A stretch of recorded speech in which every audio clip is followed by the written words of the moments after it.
we are going to invite Dr. D.D. Tanna. Professor Tanna is one of the legends of orthopedic surgery in India. His work, as you heard him say some time back, that he was the second person to start putting pedicle screws.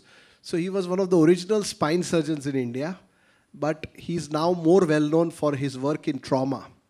Every book, every chapter, he is the teacher of teachers, he's the mentor of mentors, and he has been successful at this level for more than 50 years. Even at the age of 87 today, 87, he is still on the top of his game, and he has been invited by us to give the oration at the age of 87 is a credit or a reflection of his greatness. Sir, can I invite you to deliver a talk?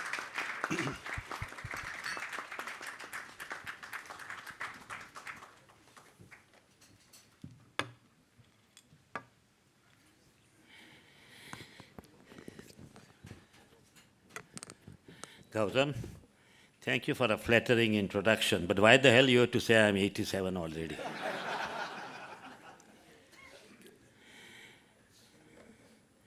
Okay. Only time I reached the top was in Machu Picchu, Peru. And I was breathless because of the mountain sickness. Mount Everest is the peak. You cannot go above that. But that is the peak, there is no end. You reach probably the higher than the rest of your colleagues. When we talk about in orthopedics, you are at the peak or at top. You are at the top only at one stage of life. You are not peak at all the time. And now with the aging process getting on, I know that somebody else is going to be there definitely. I'll not be able to catch up with him or her. I'm saying this because you tell me that I am at the top. I didn't know till then. But this top, which I am supposed to talk, is so elusive that only others have to say, how did you reach the top? You never realize that you reach the top is only others make you feel that you are reaching the top. In the meetings, I've been told as the Bhishma Pitama of orthopedics, Amitabh Bachchan of orthopedics, grand young old men. And now at 87, this is the reason people do not mind telling me someone that I am at the top, because there is no rivalry, and the no is going to be vacated very soon. Nobody will tell at the age of 60 somebody you are at the top. Nobody will tell that. My background, as a child, I come from a typical Guju ghetto in Kalbadevi. Those of you know Bombay, it's a Guju ghetto where I come from the typical Kalbadevi Guju, where education was not very important at all. Children went to school so that they do not harass their parents. Later, having ducked twice in 9th and 10th standard, they joined father's shop in cloth market or a share market. That is what was a routine. Most couldn't speak English then. They picked up English on their own for a business later. Money was important to we Gujus. We only did everything only for money. That is what exactly that era people were doing.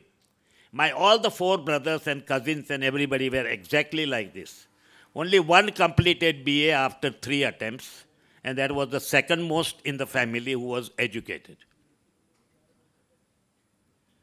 In childhood, I played almost all the games. Kodi, Lakhoti, about water polo, hututu, langdi, cricket, everything.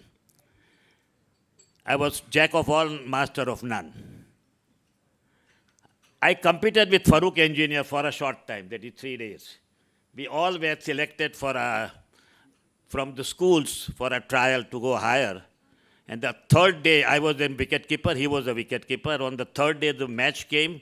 He was chosen, he scored 100, and I never appeared again in the team ever.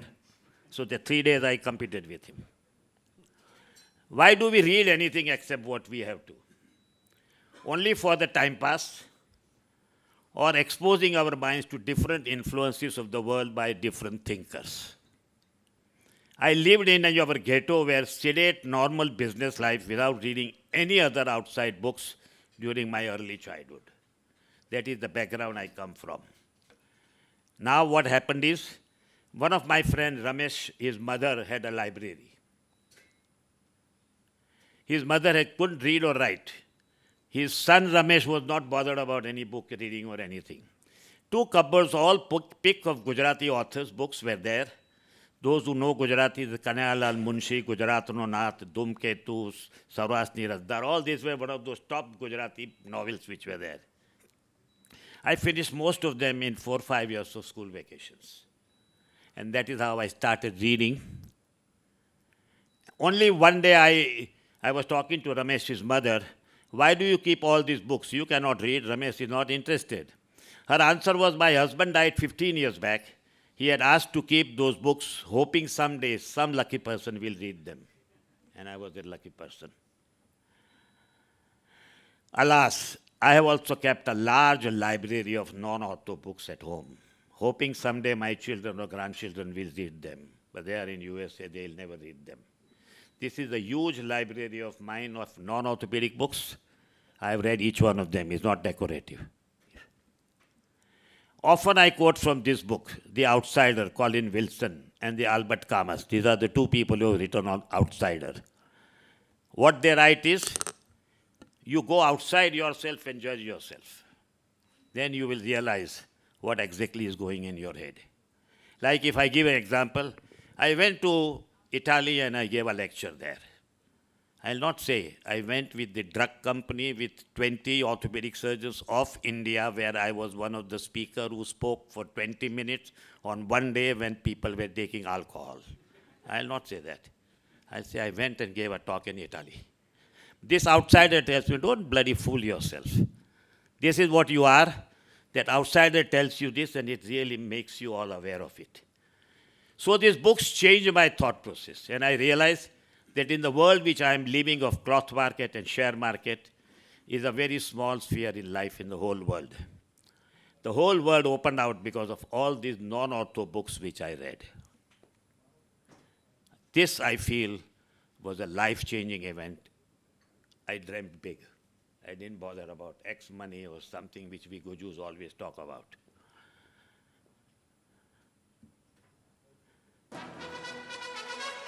This is what they suggested. This one tiger is focused. He caught it.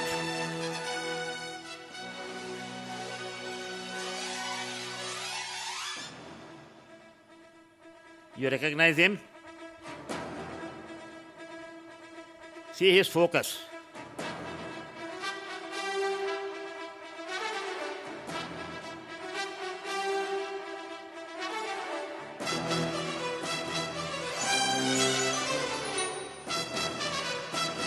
That fellow at the back is just at the back. This is what they asked you, focus, focus, focus. Those were the days, there was no television, there were no computers, no smartphones.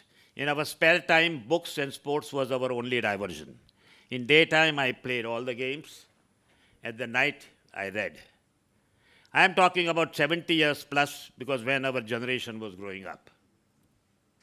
Nowadays, television and computers, reading has become reduced to a lot. I talk to my boys, hardly anybody reads the non-orthopedic things. But how do you live a full life as busy doctor and still remain interested and bubbling at the age advances? That is what I am called living. This cannot happen after one becomes old, but change must have happened as that boy grows mature man to get older. Even if in a super seniority, he maintains that interest in life and is relevant. Otherwise, this can never happen. From young age to the old age, you have to be growing all the time, doing something all the time. This arrogant Tanna never looked back. Bridge and chess, I played for the college. I became an orthopedic surgeon because of the chess. That put me to analysis of every event which occurred in life and also the orthopedics. Today also I argue about it because I think you can tease out a few things. If any of you have played bridge or chess, you know, I think, minor things we tease this out and we talk about. Why didn't you play 8? Why did you play 6? And that is what it makes the difference in the game. हम भी कभी जवान थे. Did not hesitate to handle general practitioner doctors.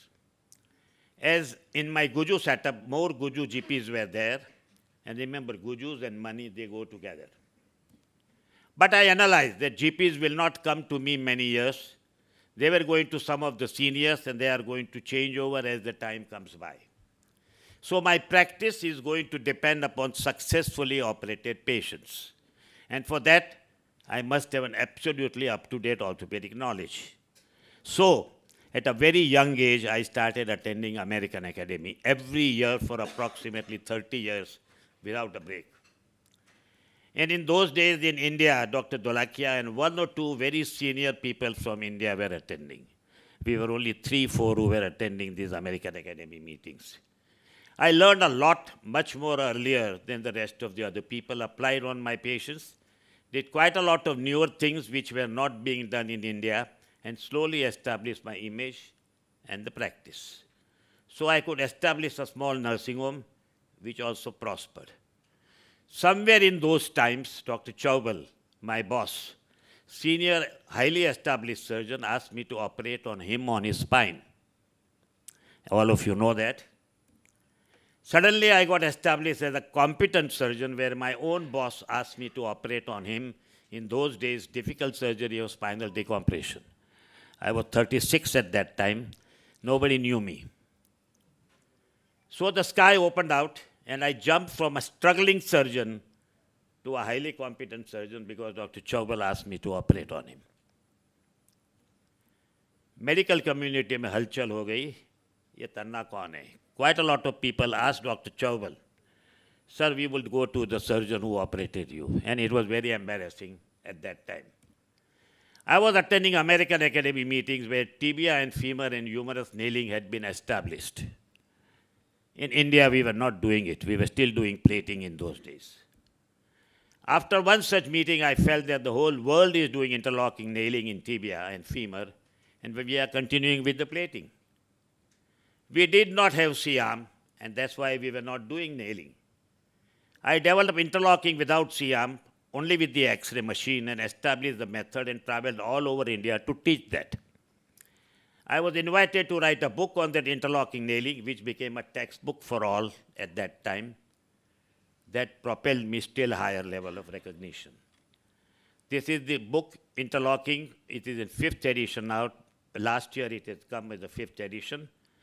To recap till now, those long dead authors pushed my limits to achieve more than ever I could imagine from that Guju ghettos. My bridge and chess hobby inculcated a habit of deep analysis which led me to think and improve in orthopedics.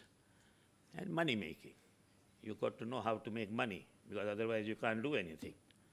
Money making is important as it allowed me early attending my American Academy meetings, opened my vision to see beyond my teachers and locally successful surgeons. All which we did was, person who was making more money in the orthopedics, we thought him to be the best. Which that vision changed completely once you go out. And I got exposed to the best in the world orthopedic surgeons' views. I have observed in past that quite a few of those who were considered top doctors never allowed number 2 to come up in their own institution and always remain only 1 in their surroundings. They would always take up the inferior people as their assistant and they will remain number 1. But these people didn't become that popular and people didn't tell them respectfully the pick of the ladder. I strongly believe if you do not allow your juniors to rise to their highest capacity, you cannot reach that elusive peak. I was lucky to be in teaching hospital and that also assistant to Dr. Chaubal, who allowed all of us to rise to our highest. One of the few people who allowed all the way up. And me as a teacher in a vibrant medical college, Department of Orthopedics, I got exposed to Dr. Chaubal and some brilliant minds of students. We all prospered in orthopedics altogether. I taught them But I must confess, those brilliant minds also taught me a lot of things which I would never have got access to without those brilliant minds and the lifetime friends I got. I became a faculty in all India meetings very soon in life, as those 5 seconds applause at the end of a talk, good or bad, became addictive. Once you are a faculty, you have to prepare for a talk, so it is an auto update. Once you are a faculty, you listen to other people. So it's an auto update. Every meeting you learn something. That is the biggest advantage of being a faculty and attending even when you are not speaking, which some faculty do not do that. That is also your auto update. I was already playing golf at that time, and I inspired some of my students to play golf, and later in life they were my best friends. These are the four of us. We have a ortho golf, Sanjay Desai, me, Natkarni, and Dr. Maniyar. We were all playing, and this lady came Next, in. you want to move the ball forward. She in was a your teacher. stance. And all of us took a You training want to have from the her. butt end of the club in the center of your stomach, Needless to right say, at your belly we button. all spoiled our game. Some of my brilliant students, you can recognize quite a few of them, Maniyar, Lahiri, Agarwal, Sanjay Desai, क्या नाम है किसका? हाँ, yeah, Anand Nilkat and Natkarni. This was the one direct dilemma. Sir, we flew not because we had wings, but because you told us we could fly. This is my brilliant different age group students. This is after I left medical college. These are the ones who worked with me. And this is the one which keeps me young still today.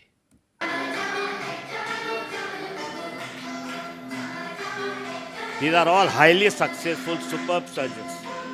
Kept my childhood intact. I play intense game of bridge all through the life till today. I missed my tournament today because of this talk. Those authors who fired imagination to see the world put me in life, there are no compartments. Whole life merges in one continuous process. We are son, student, husband, father, doctor, friend, speaker, and our happiness depends on all this. Only as an orthopedic surgeon is not a success. What most people dream, I'll make lots of money and then go and see the world. One cannot go for 6 months trip and see the world. It will be a boring and not exhilarating. You have to see the world bit by bit to enjoy, and that can be done only along with orthopedics. What is success? What we all think when I make enough money, I'll travel the world, play golf, retire, gardening. How many doctors have done it? See your teachers, see your seniors, your idols who have become successful. Success is a climbing ladder and not reaching at the top. When you are at the top of a small hillock, you always think a still bigger mountain and ultimately the Everest. And later on you realize you were on the wrong ladder. You didn't want to go there, you wanted to go there. To me, life is one-time journey and life has many facets. We all have tremendous brain power to experience many things. We only use a very small part of our brain. Dr. Dholekya and Talwakar are already forgotten. Tanna, Babulkar, Kulkarni, Lad will happen to the same very, very soon. They are not going to be remembered much. What those authors hinted was enjoy with gay abundance like this man. And money making, most importantly, life if you want to explore the world.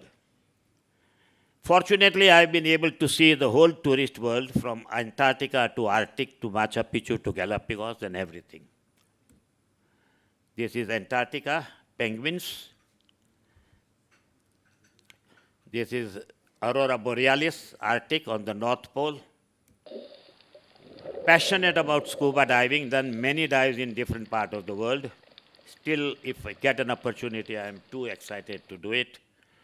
I did this zip liner at the age of 76. Anything which is there, I like to explore.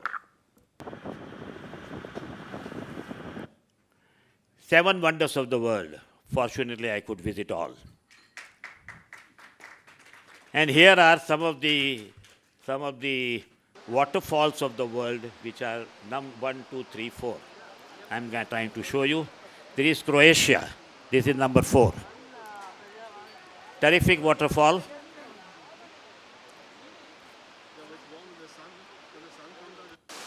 This is same Croatia. This is my family in front. Whole of the family.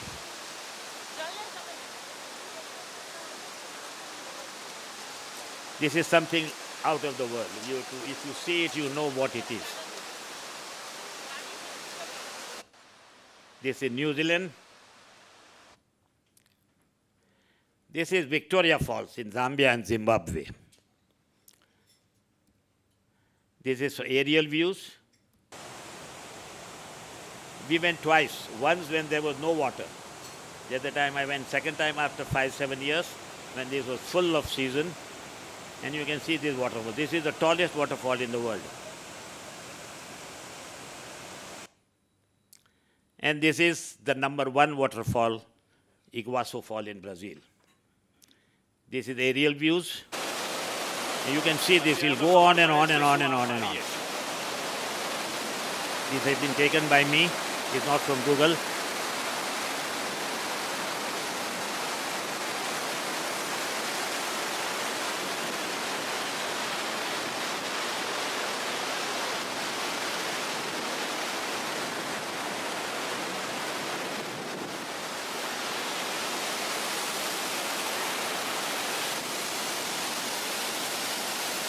Once in a life you must go and see this waterfall. And this is a number 2 waterfall, Gullfoss in Iceland.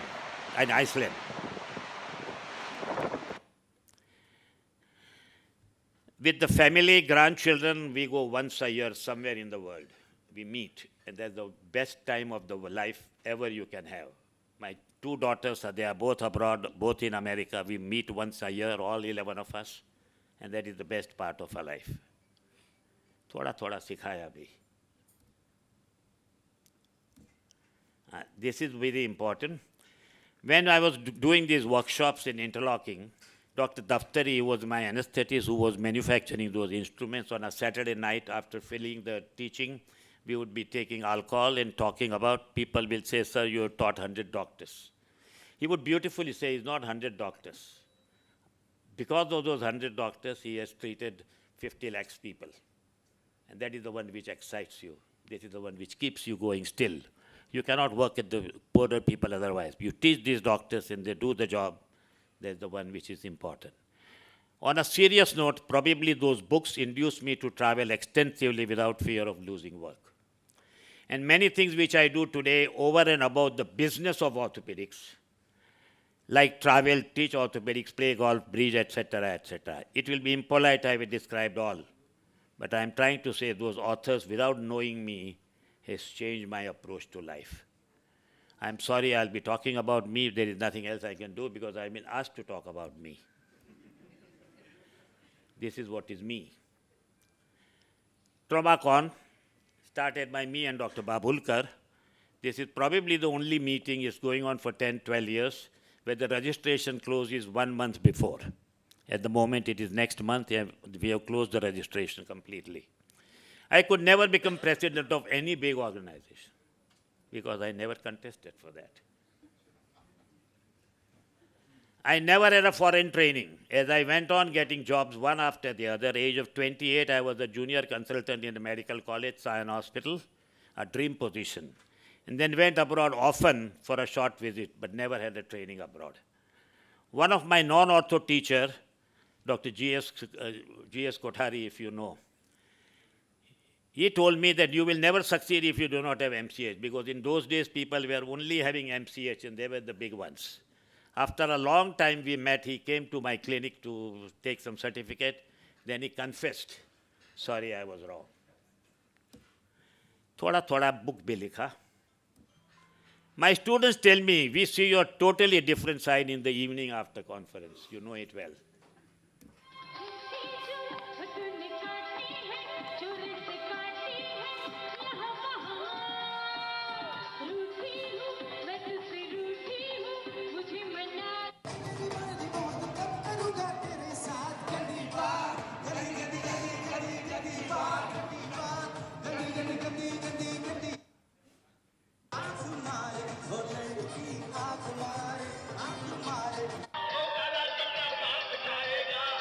This is the one I've been asked to sing almost every meeting.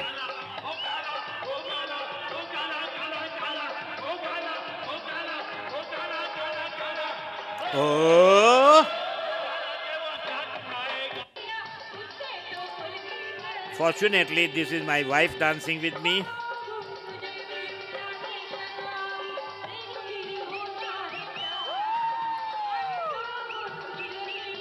And my daughter will be coming now.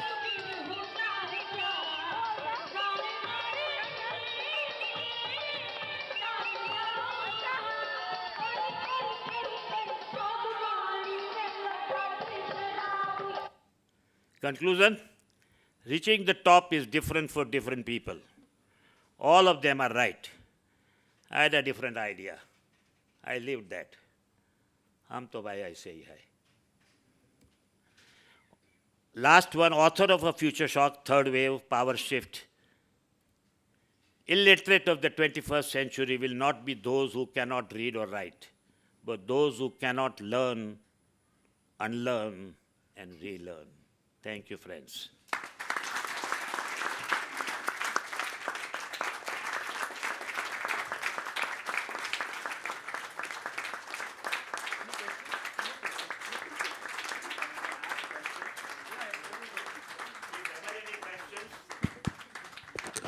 If ever any questions, I think there were no questions in oration in England because the professor went on talking from his head without anything at all. Here there is nothing like that. Anything? Okay, friends. I have a comment. Aja.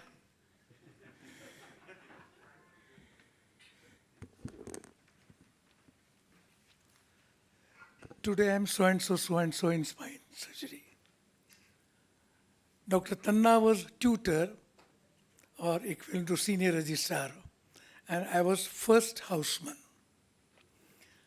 During undergraduate days, you are not trained anything in spine. So when the patient would come to the OPD, I would examine, couldn't make out anything, and I referred to Dr. Tanna, referred to senior registrar, referred to Dr. Tanna. एक दिन इन्होंने मेरे को पकड़ा, साले तू मेरे को ऐसा केसेस भेजता है, आज से पूरा यूनिट का सब स्पाइन केसेस तू ही देखेगा. That is how you become a That is specialist. how I became interested in spine. And I have no regrets for that, and I have no qualms about saying that here. It's a great honor to present this plaque to Dr. Tanna for this fantastic oration. Sir, thank you very much.